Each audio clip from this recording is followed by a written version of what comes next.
एकादशी व्रत का सबसे पहला नियम है कि आप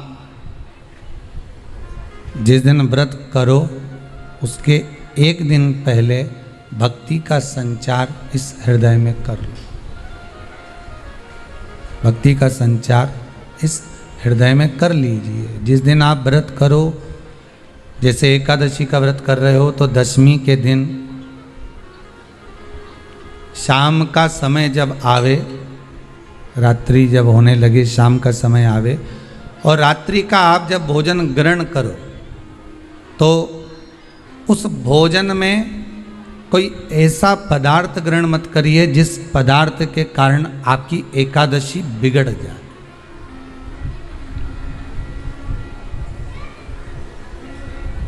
कोई बेकार भोजन में ग्रहण नहीं करना, श्रेष्ठ भोजन ग्रहण करिए दशमी के दिन। और एकादशी का दूसरा नियम बहुत ध्यान से सुनिएगा। जिस दिन आपकी एकादशी का व्रत हो उस दिन प्रयास करिएगा कि अपने हाथ से किसी भी वृक्ष की कोई पत्ती टूटे ना। अपने हाथ से किसी भी वृक्ष की, पौधे की, किसी भी वृक्ष की पत्ती अपने हाथ से ना टूटे। बहुत ध्यान दीजिएगा महाराज। एकादशी का ये दूसरा नियम है कि अपने हाथ से किसी पौधे की, किसी वृक्ष की, किसी डाली की कोई पत्ती टूटे ना, कोई पत्ती ना टूटे, इसका प्रयास करिए।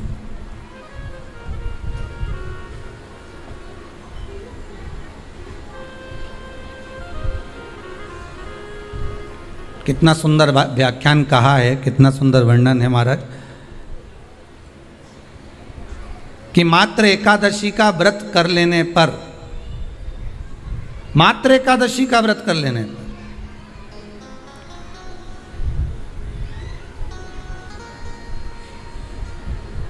जो पूर्व में किया गया हमारा पाप कर्म है, हमने किसी जीव की हत्या करी है, हमने किसी को कष्ट प्रदान करा है, हमने किसी को अपशब्द कहा है, हमने किसी को ताने दिए, हमने किसी को आड़ा टेढ़ा कहा है, हमने किसी को गालियां दे दी है, मात्र एकादशी का व्रत ही कर लेने पर ये सारे जो दोष हैं वो समाप्त हो जाते हैं।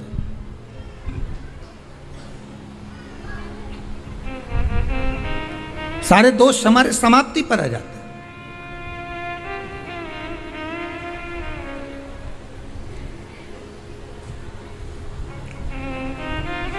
अब एक विचार करिएगा थोड़ा सा अपने मन में, अपने चित्त में, अपनी वृत्ति में एक बात उतारिएगा।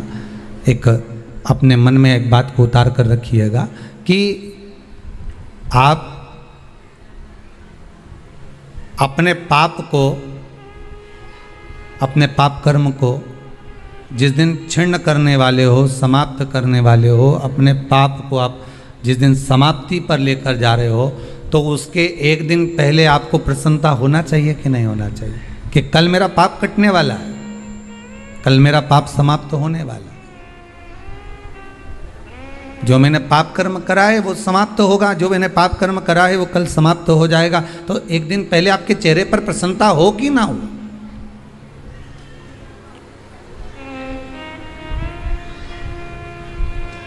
और चेहरे पर वो प्रसन्नता आपके आना चाहिए कि कल मेरा एकादशी का व्रत है, आज दशमी है, कल एकादशी का व्रत है, तो कल मेरी जब एकादशी का व्रत रहेगा तो मेरा ना जाने कितना कितना पाप, कितना असत्य, कितना झूठ, कितना प्रपंच वो समाप्त हो जाएगा। इसमें मुझे प्रसन्नता हो, इसमें मुझे आनंदता हो।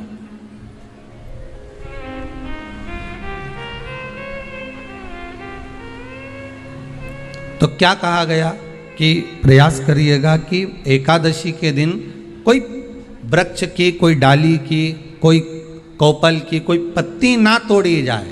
क्यों? तो कहा अगर उस पत्ती को हम तोड़ देते हैं, वृक्ष की पत्ती को या क्यारे में लगी हुई कोई डाली की पत्ती को हम तोड़ देते हैं तो एकादशी का पुण्य फल प्राप्त नहीं होता, एकादशी का कोई फल हमारे खाते में नहीं जाता, पुण्य फल प्राप्त। अब फिर भले तुम चाहे तुमने मोरदन खाया हो, चाहे तुमने फिर चिप्स खाई हो, चाहे तुमने फिर व्रत का कितना ही सामान खा गए हो और तुमने सोचा कि आज मेरी एकादशी है, तो फिर उसका कोई फल प्राप्त नहीं है, उसका कोई सुख प्राप्त नहीं है आपको, फिर उसका कोई आनंद प्राप्त नहीं है आपको, फिर उसमें कोई आनंद की अनुभूति आपको नहीं मिल रही है।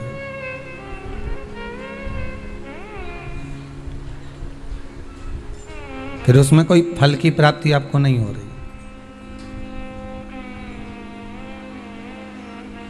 आस्था चैनल के माध्यम से जितने भी एकादशी करने वाले हैं और चतुर्थी का व्रत करने वाले हैं, बहुत ध्यान से आज की कथा सुनना कि एकादशी का आपसे आपके बच्चे पूछेंगे, मम्मी हम भगवान विष्णु का दर्शन करते हैं, हम राम जी का दर्शन करते हैं, हम कृष्ण भगवान का दर्शन करते हैं, हम भवानी माता का दर्शन करते हैं, हम शंकर जी का दर्शन करते हैं, हम सारे देवी देवताओं का दर्शन करते हैं, पर ये एकादशी माता तो कभी नजर ही नहीं आती।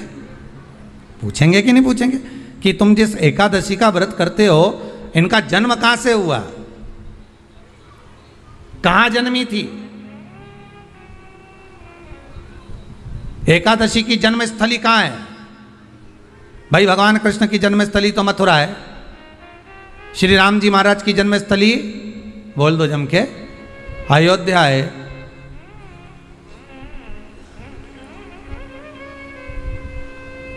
कोई आपसे पूछ ले कि एकादशी की जन्मस्थली कहाँ है, तो आधे लोग तो बाल खुजाने में लग जाएंगे कि एकादशी आखिर पैदा कहाँ हुई थी, जन्म कहाँ लिया था, इसका जन्म हुआ कहाँ था, कहाँ जन्मी थी ये।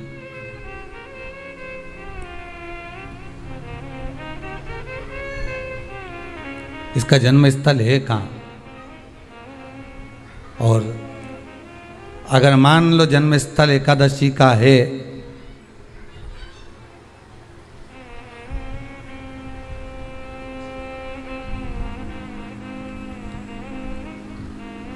और एकादशी अगर जन्मी है, उसका जन्म हुआ है और दुनिया के लोग इतना व्रत करते हैं, उपवास करते हैं, तो फिर इसका जन्म स्थल कहां होगा? तो कहा इसका जो जन्म स्थल है वो बद्रीनाथ। कहां पर है? बद्रीनाथ। और उस बद्री विशाल में भी एक गुफा जिसका नाम है हेमवती। क्या नाम है? हेमवती। उस गुफा में एकादशी का जन्म स्थल है। बद्री विशाल में हेमवती गुफा, जो 12 योजन अंदर प्रवेश करने जितनी है, 12 योजन की गुफा के अंदर, हेमवती के अंदर एकादशी का प्रागट्य हुआ था, एकादशी का जन्म हुआ था।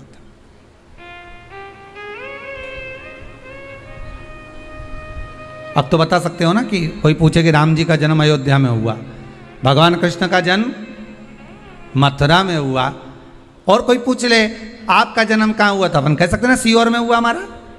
और आपसे कोई पूछे कहाँ हुए, तो कहीं इंदौर में हुए, कि देवास में हुए, कि भोपाल में हुए, कि मुंबई में हुए, कि पूना में हुए, आपका तो बता दोगे। पर बच्चे आपसे पूछ ले मम्मी तू इतनी एकादशी का व्रत करती है, एकादशी का तू व्रत करती है और सबको करा देती है कि बल्लभ कुल की एकादशी करो, भले बकरी जैसे चरो पर एकादशी करो, और सबको एकादशी कराया, तो कोई पूछ ले कि एकादशी का जन्म कहाँ हुआ था, तो आप कह सकते हो कि बद्री विशाल में, हेमावती में, बद्री विशाल के हेमवती गुफा के अंदर जो 12 योजन की गुफा है, उस गुफा में एकादशी का जन्म हुआ। कब हुआ?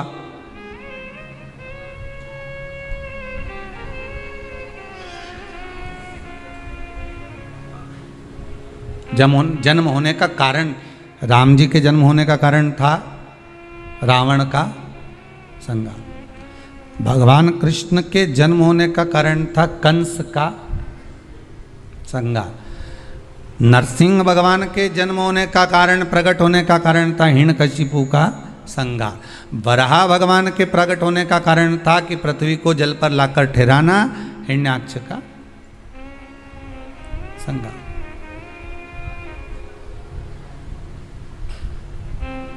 तो फिर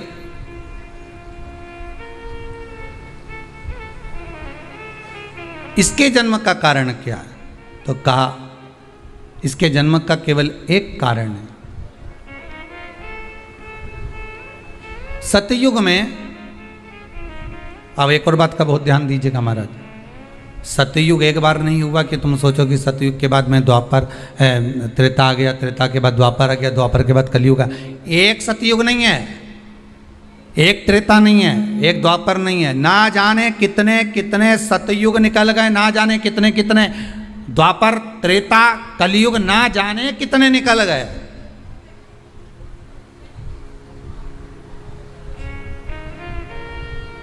और आप और हम जैसे भी इस पृथ्वी पर ना जाने कितने, अरे जम के तो बोलो, निकल गए।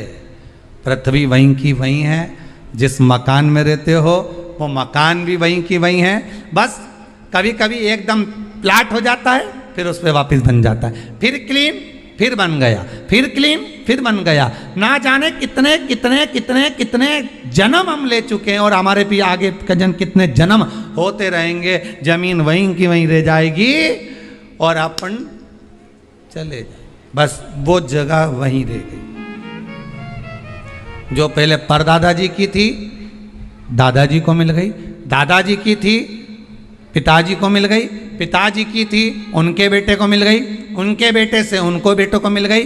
मिलते मिलते मिलते मिलते कब वो जमीन भी बिक गई समय की अवस्था में, फिर दूसरे की हो गई, और हम सोच कर रह गए कि ये हमारा है, हम इसके लिए लड़ाई करें, झगड़ा करें, हम केवल इस जमीन के लिए, जरा सी प्रॉपर्टी के लिए अदालत में खड़े, अपना समय बर्बाद कर दिए, और जो पाना था वो छोड़ दिया।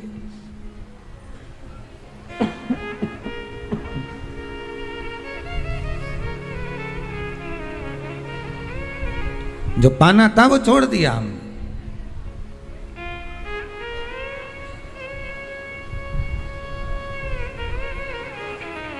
असली रजिस्ट्री तो ये शिव महापुराण की कथा है, जिसमें बैठकर आप 3 घंटा भगवान की भक्ति को जो धारण कर रहे हो, 3 घंटा जो भगवान की कथा को आप श्रवण कर रहे हो, 3 घंटा जो भगवान की भक्ति में आप डूबे हुए हो, 3 घंटा जो भगवत स्मरण में आप लगे हुए हो, बस यही असली रजिस्ट्री है, यही वहाँ काम आने वाली है। इसके सिवाय कुछ काम नहीं आएगा। धन दौलत माल खजाना सब पड़ा की पड़ा रह जाना, सब धरा की धरा।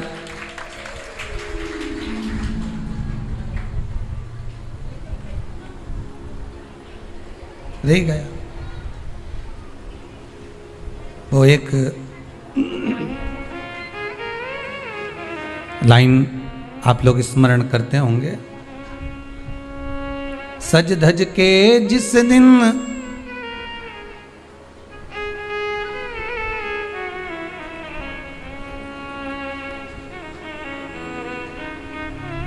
सज धज के जिस दिन मौत की शहजादी आएगी, न सोना काम आएगा न चांदी आएगा।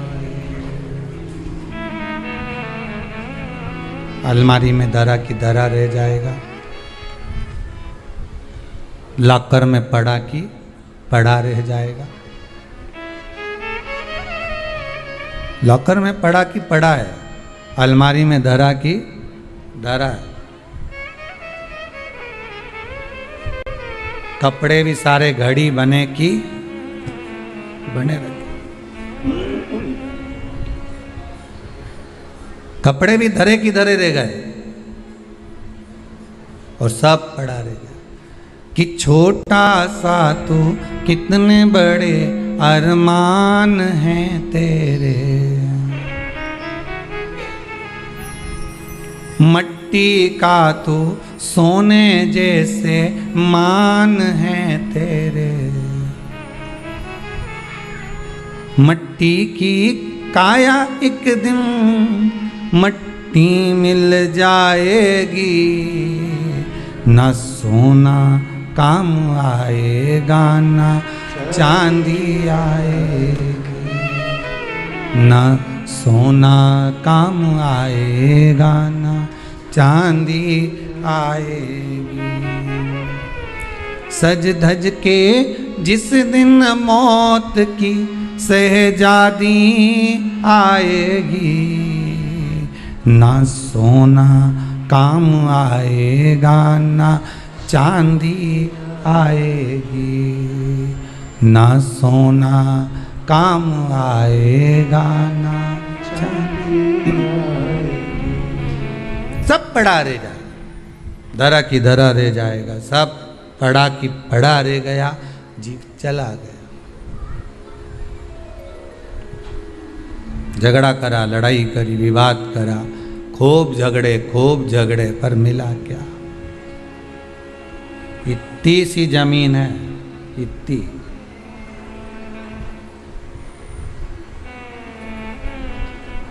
मिल भी गई, हो गया, मान लो तुमको मिल गई लड़ाई झगड़ा में। यहाँ तो शिव महापुराण की कथा कहती है कि माता पिता के आशीर्वाद से बड़ी दुनिया में कोई प्रॉपर्टी नहीं है। माता पिता के आशीर्वाद से बड़ी दुनिया में कोई दौलत नहीं है। कि जिस घर में माँ बाप की इज्जत नहीं होती, उस घर में देखना कभी बरकत नहीं होती। सही प्रॉपर्टी, सही जमीन, सही जायदाद, सही धन, सही दौलत, सही संपदा तो माता पिता का आशीर्वाद है।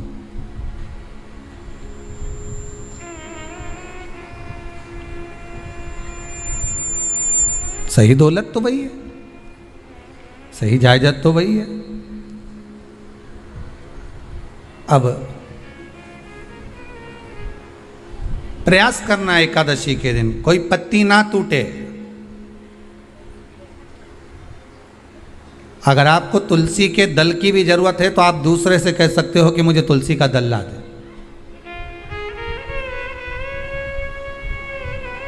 पर मेरे हाथ से मैं किसी को कष्ट ना दूं। कितने तपबल से एकादशी की उत्पत्ति हुई है, कितने तपबल से। महाराज सतयुग एक नहीं आया, ना जाने कितने सतयुग आ गए। द्वापर एक नहीं आया, ना जाने कितने द्वापर। त्रेता एक नहीं, ना जाने कितने त्रेता। कलयुग ना जाने कितने हुए, और अपने जैसे भी ना जाने कितने। तो कभी कभी तुम अहंकार भी मत करना। अपने भीतर ये अभिमान नहीं आना चाहिए कि आपके बराबर कोई दान नहीं कर सकता। किसी के भीतर ये अहंकार ना आए कि हमारे बराबर कोई ये नहीं कर सकता, हमारे बराबर ये कोई बोल नहीं सकता, हमारे बराबर ये कोई होड़ नहीं कर सकता। नहीं नहीं, अहंकार को छोड़ दो।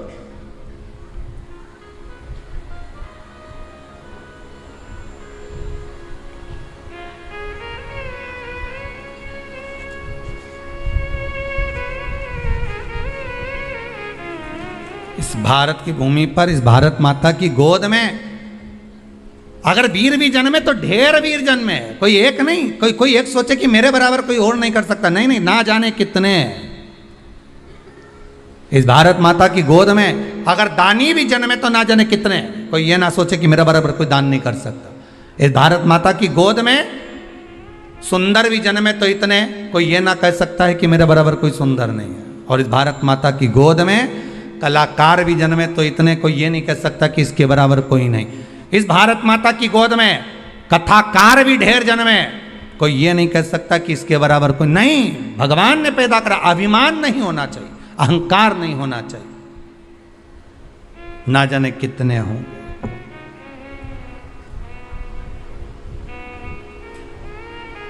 ना जाने कितने।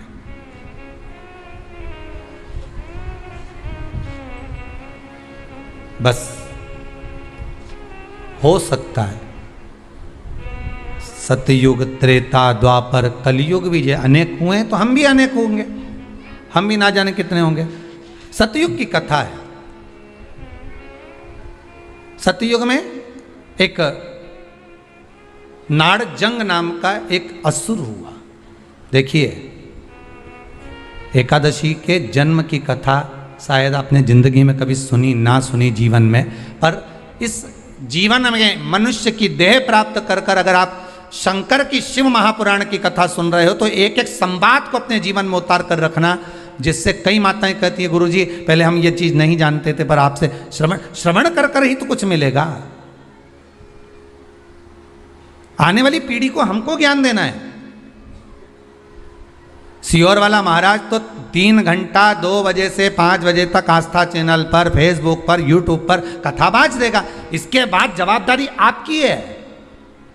कथा सुनने के बाद जवाबदारी आपकी है कि आपके बच्चों को शाम को भोजन कराते समय, आप रात्रि को अपनी बहन से बात करते समय, आप रात्रि को अपने रिश्तेदारों से बात करते समय उनसे भी प्रश्न कर सकते हो। क्यों आज तूने कथा सुनी थी? आज अपने एकादशी के जन्म की कथा सुनी कि एकादशी कब पैदा हुई, एकादशी का जन्म कब हुआ, कौन सी जगह पर जन्मी थी। अपने को मालूम था कि राम जी कहाँ जन्मे, अपने को मालूम था भगवान कृष्ण कहाँ जन्मे, अपने को मालूम था नरसिंह भगवान कहाँ जन्मे, पर अपने को एकादशी का जन्म कहाँ हुआ ये नहीं मालूम था। आप अपनी बहन से, अपने रिश्तेदारों से बात कर सकते हो। 3 घंटे की कथा तो आप यहाँ श्रवण कर लेते हो आस्था चैनल के माध्यम से, फेसबुक और यूट्यूब के माध्यम से। इसके बाद की जवाबदारी आपकी है कि इस कथा का प्रसाद आप किस किस को दे रहे हो। आप कथा का फोन लगाकर किस किस को बोल रहे हो कि 2 बजे से 5 बजे तक कथा आ रही है, सुनो। व्रत शिव महापुराण की कथा है। व्रत उपवास जो अभी तक करते आए हैं उसी को सुन रहे हैं कि अब कैसे करना चाहिए। करते तो आए पर उसको करना कैसे। कहां जन्म ले लिया तो कहा महाराज बद्रीनाथ में। कब जन्मी एकादशी? एकादशी का जन्म कब हुआ तो कहा एक नाड़ाजंग नाम का सुर था, राक्षस, जिसके पुत्र का नाम था मुर। क्या नाम है? मुर। मुरदैत्य। ये मुरदैत्य इतना विशालकाय था, इतना विशालकाय था, रहने वाला चंद्रावती नगर का था। कौन से नगर में रह रहा था? चंद्रावती नगर। बड़ा विशालकाय।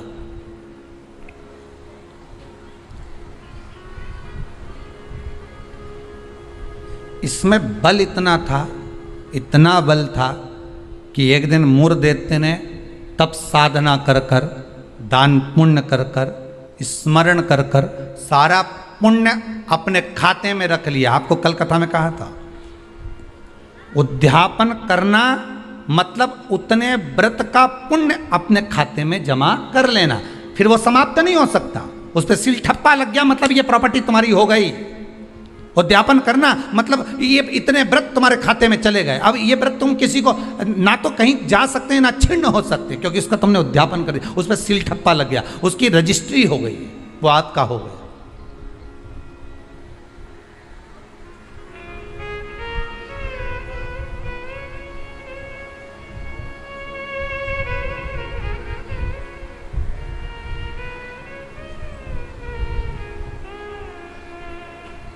अब मुरदैत्य बड़ा उपद्री था, बड़ा उपद्री, इतना उपद्री, पर साथ में वो दान भी बहुत करता था, साथ में वो पुण्य भी बहुत करता था, सत्कर्म बहुत करता था।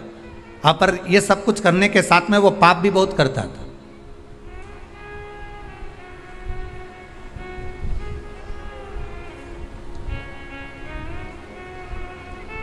बहुत पाप करता था, पुण्य के साथ में पाप भी बहुत करता था। होता है व्यक्ति पुण्य के साथ में पाप कर भी देता है। शंकर जी के मंदिर में लोटा भर के पानी चढ़ाने गया और मन में विचार कर कर गया, बताओ अपने आप को कैसी इत्र आ रही है। दूसरे को देख के अपन तुरंत उसी समय पे पाप कर दिया। बताओ अपने आप को कितनी इत्र आ रही है। अरे अरे वो इतरारे इतरान दे, तू तो अपना शंकर जी के जल चढ़ाने, हरि ओम बोलने, नमः शिवाय बोलने अपने घर जा। तेरे को क्या करना कि इतरारी ने कई कर रही, वो करे करना। तुम तो शंकर जी भजो, शिव नाम जपो, शंकर का स्मरण करो और भगवान का भजन करके अपने घर जाओ बस। पर मुरदैत्य पुण्य भी करता था तो पाप बहुत करता था। इतना पाप कर्म था, इतना पाप कर्म था कि वो घबराए नहीं, बस पाप ही पाप में लिप्त हो जाए। समय आया, एक बार ये मुरदैत्य पहुंच गया अमरावती। अमरपुर भगवान वैकुंठ अधिपति के उस भवन में जहां 33 कोटि देवता सदा विराजमान रहते हैं, ऐसे सुंदर आनंद में भगवान के धामों में पहुंच गया। और जिस इंद्रलोक में जाता तो इंद्र को पकड़कर जमीन पर फेंक देता। अब बहुत अच्छे से सुनिएगा महाराज,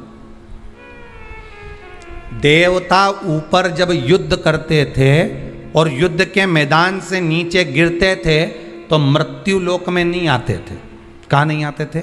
मृत्यु लोक में। पर मुर दैत्य इतना बलवान था कि देवताओं को जब पकड़कर फेंकता था तो किसी लोक में नहीं जाते थे, मृत्यु लोक में ही जाते थे। अब बल देखिए कितना प्रबल होगा। कोई लोक नहीं, ऊपर से फेंका तो डायरेक्ट नीचे।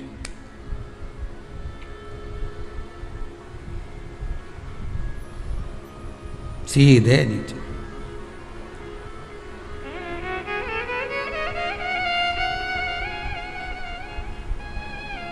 जितने लोक उतने देवता, और जितने लोक उतने देवता।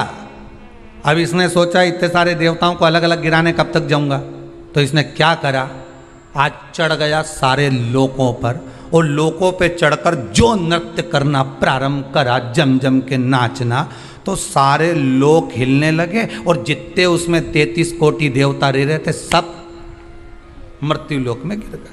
अब सारे लोक में किसका राज्य हो गया? जम के बोलिए जरा। उस मुर दैत्य का। सारे लोक खाली, मुर दैत्य का राज्य। सारे देवता इकट्ठे होकर शंकर भगवान के पास में गए, क्योंकि मृत्यु लोक में आ गए तो मृत्यु लोक में कहां जाएंगे? आपको पहले भी कथा में कहा, मृत्यु लोक में जन्म हुआ है आपका। आप पृथ्वी पर जन्मे हो और मृत्यु लोक में जन्म लेने के बाद अगर आप मन में सोचो कि हम शंकर की आराधना क्यों कर रहे हैं, अरे मृत्यु लोक में जन्म लेने के बाद शंकर की आराधना ही मूल है, शिव की आराधना ही जरूरी है।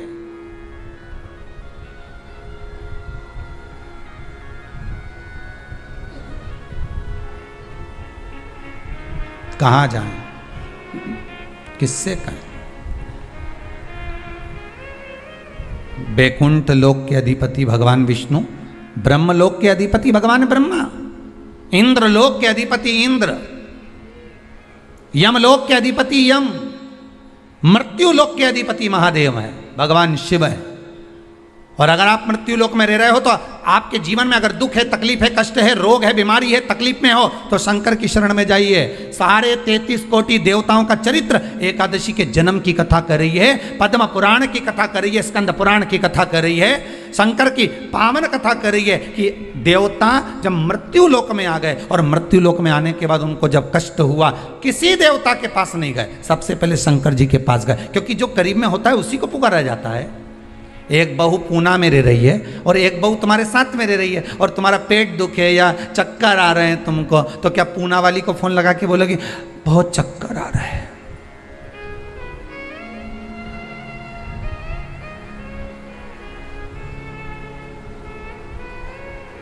पूना वाली आएगी? अरे बोलो जम के तो बोलो। मुंबई वाली आएगी? भाई इंदौर वाली जो जहां रह रही है वो नहीं आएगी। और जो जिससे कहना था उससे तो कहा नहीं, जो पास में रह रही है जरा सी देर में आवाज़ लगा देती, दरवाज़ा बड़ीक देती, घंटी बजा देती, चिल्ला कर बोल देती, फ़ोन कर देती, आवाज़ लगा देती और कह देती बेटा जल्दी आप बहू दौड़ कर आ, दौड़ कर आ, दौड़ कर आ।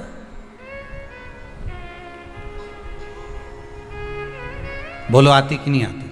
कितना भी झगड़ा हो, कितनी भी लड़ाई हो गई हो, तो भी किसी को तकलीफ में है तो ऐसी कोई बहू नहीं होती जो दौड़ कर ना आए। तकलीफ में होगी, भले कितना भी झगड़ा कराओ, कितनी भी लड़ाई करियो, कितना भी विवाद हो, दौड़ के आ गए और आई तुरंत, क्या हो गया मम्मी? बस मेरे को चक्कर आ रहा है। अब तुमने पूना वाली को बुलाया, इंदौर वाली के बुलाया, बड़नगर वाली के बुलाया, ने पीपर ठौन वाली के बुलाया, ने नीमच वाली के बुलाया, सब क्या बुलाया तुमने, पर तुमने उसको नहीं बुलाया जो पास में थी।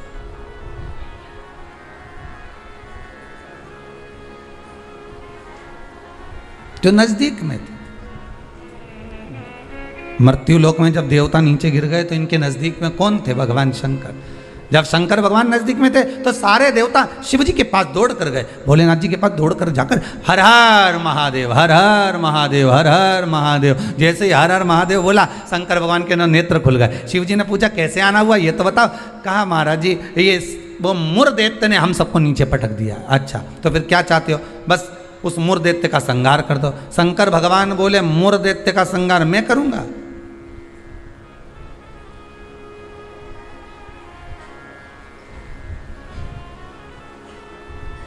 मैं नहीं कर सकता। क्यों?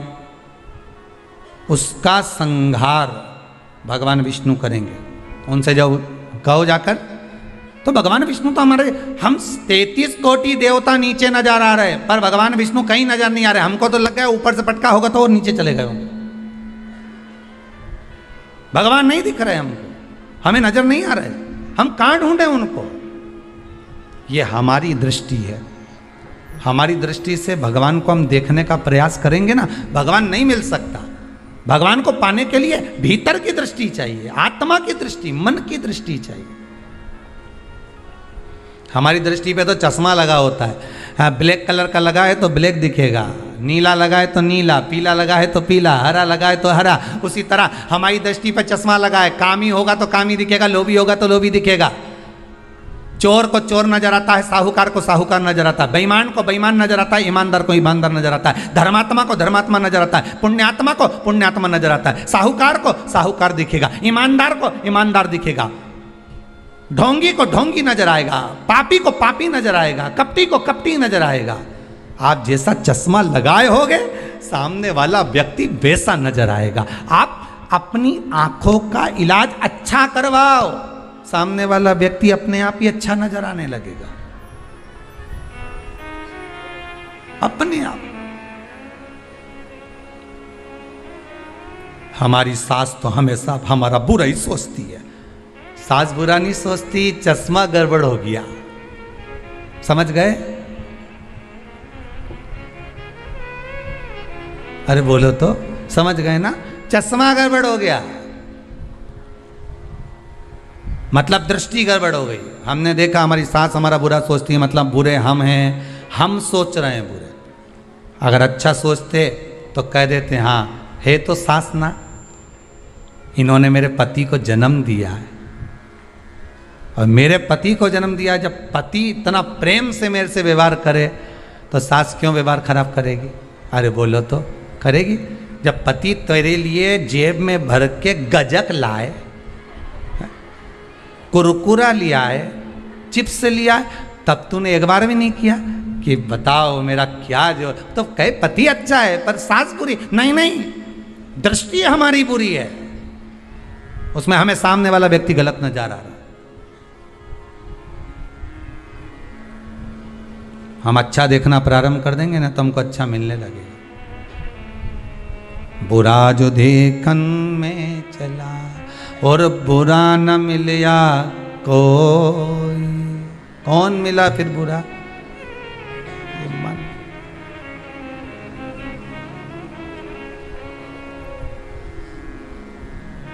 इस मन को बुरा कहा। मैं नहीं मार सकता मुर्दैत्य को, भगवान विष्णु मारेंगे। भगवान विष्णु कहाँ मिलेंगे? क्षीर सागर में शयन कर रहे हैं, जाइए। सारे देवता पहुंच गए क्षीर सागर। प्रभु कृपा करिए। भगवान विष्णु ने पूछा क्या हुआ?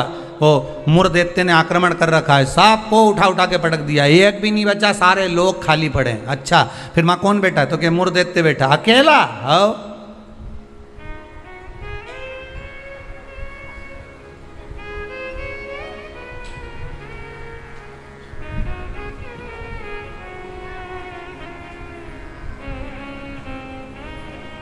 वो अकेला बैठा है। हाँ, भगवान विष्णु बोले आप चिंता मत करो, चलो चलो हमारे साथ। चंद्रावती नगर पर सारे 33 कोटि देवता आक्रमण कर दो। शंकर भगवान तो मुस्कुराने लगे। एक मुर्दैत्य के लिए 33 कोटि देवता अपना अपना लोक छोड़कर आ रहे हैं युद्ध करने के लिए। विचार करिएगा जरा। एक व्यक्ति की हस्ती मिटाने में, एक व्यक्ति की हस्ती मिटाने में ना जाने कितने लग जाते हैं नीचे गिराने में, ना जाने कितने।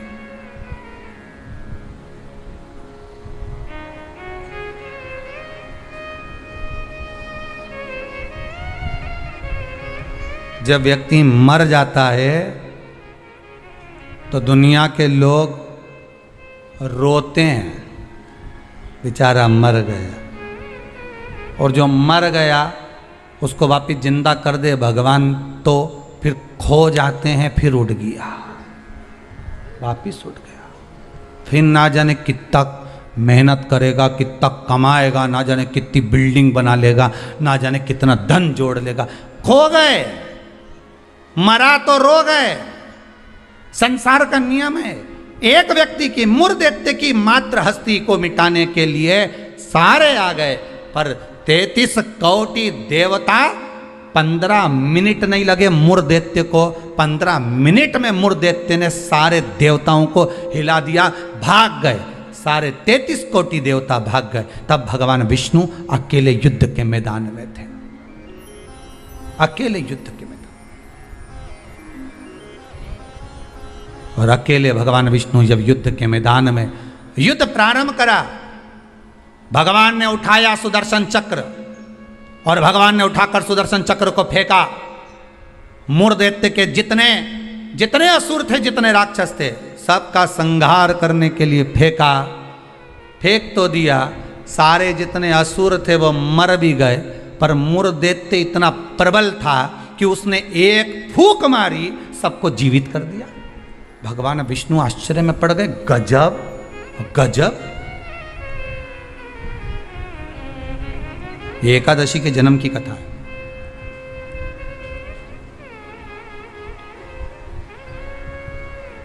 गजब हो गया, इतने सारे मरे और एक क्षण में भगवान ने तो सुदर्शन फेंका ने, सब घूम के गया ने, सबके मार के आया। उनके तो 1 घंटा, आधा घंटा, 15 मिनट, 10 मिनट, 5 मिनट लगे होंगे। इसने तो एक फूंक मारी, जो यहां से चालू करा, हैप्पी बर्थडे ने टू यू, एक फूंक में ही सब निपटा दिया। ले, सब जाग गया, सब।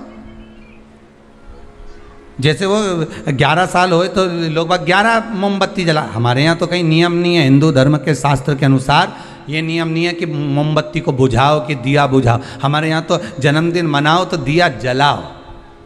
और पहले बात तो जन्मदिन मनाओ तो पहले सोच के मनाओ कि 14 साल के हो गए, मतलब भगवान के करीब जाते जा रहे हैं, करीब। 35 साल के हो गए, मतलब 36वें में लग गए, उसकी ओर करीब पहुंच गए। जैसे जैसे उम्र बढ़ती जा रही, तुम तो केक काट रहे हो, ऊपर तो नगाड़े बज रहे हैं, भेरू आने वाला है, ऊपर नगाड़े बज रहे हैं। 68 का हो गया, गांव के लोग जन्मदिन मना रहे, ऊपर कह रहे तैयारी कर लो रे, थोड़ा और बचा है, आने वाला है।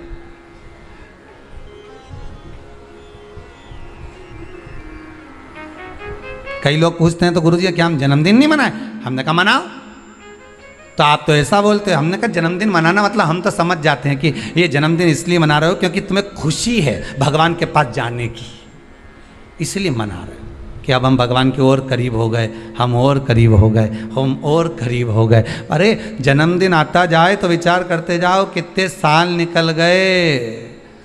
ना राम नाम लीनो ओ तूने भरी जवानी में, तो डूब के मर जा रे चुल्लू भर पानी में। अरे काहे जन्मदिन मनाओ तो विचार करिए कि हमारा जन्मदिन हम क्यों मना रहे हैं, किस लिए मना रहे हैं, कहाँ जा रहा है, हमारा समय निकले चले जा रहा है। ना राम गाए, ना कृष्ण गाए, ना शंकर का स्मरण करा, यूं ही गवा दिया। और बच्चा कुचा था तो जन्मदिन आदि रात को मेन रोड पे गाड़ी को खड़ा करके बोनट पे केक रख के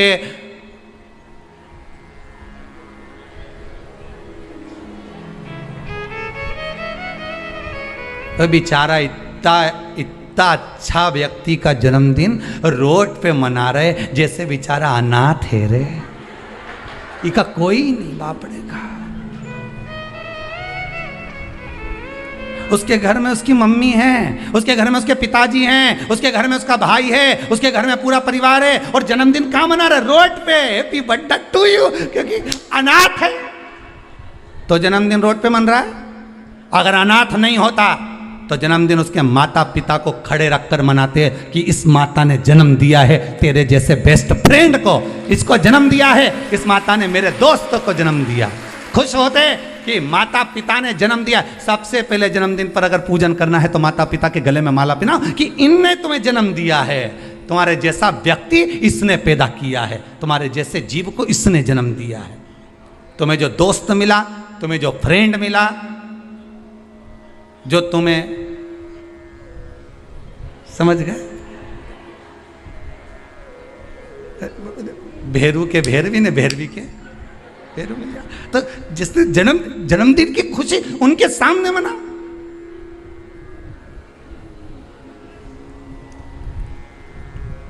चले गए रोड पे, गाड़ी खड़ी कर ली, केक काट लिया, आधी रात को बम फटाका फोड़ लिया, बस।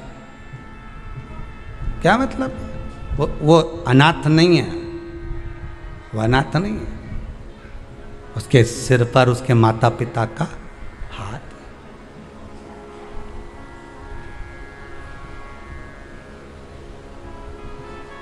ने एक फूंक मारी केक की,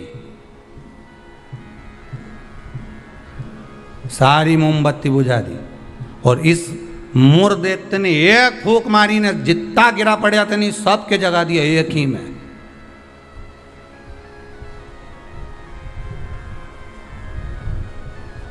मेरे को तो लगे वो कहीं कहीं का बाबा जोगी और नहीं हो, नहीं जिसके यहाँ झाड़ा लगवाने लोग जाए, एक फूंक मार दो उठी क्या। तो ये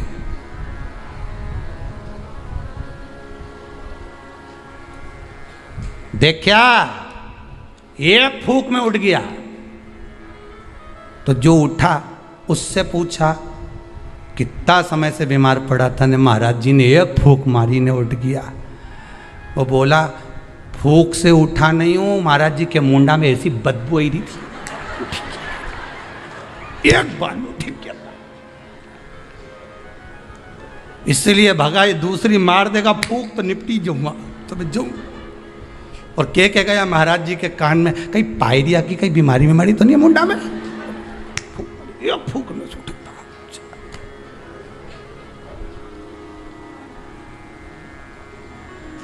अब अभी महाराज जी ने उसको मारी थी, अब महाराज जी खुद के मार के देखो,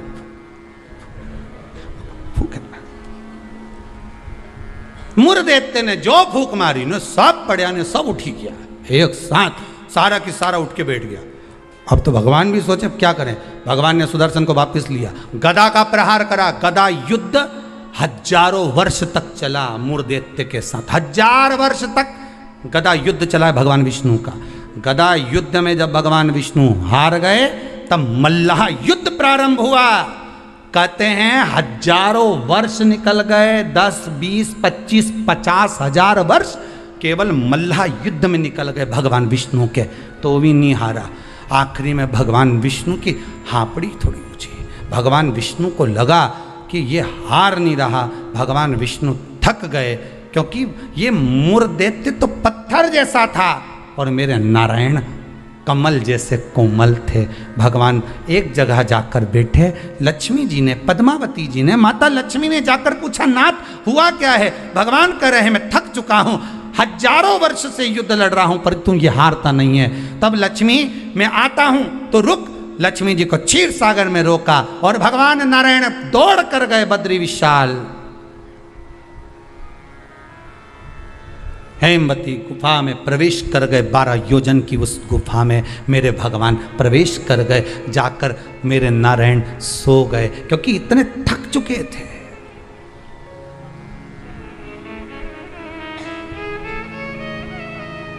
इतने थक गए थे। और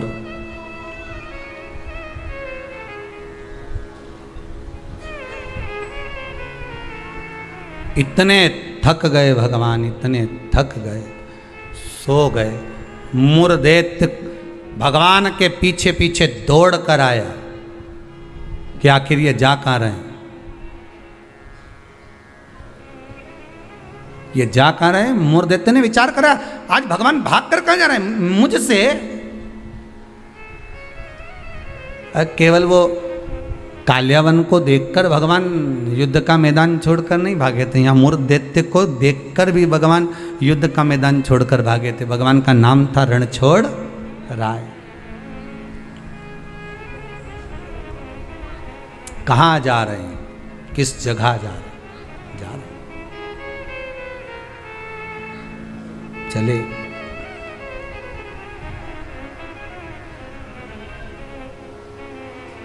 गुफा में मूर्धदैत्य ढूंढते ढूंढते उस हेमवती गुफा के अंदर प्रवेश करने लगा।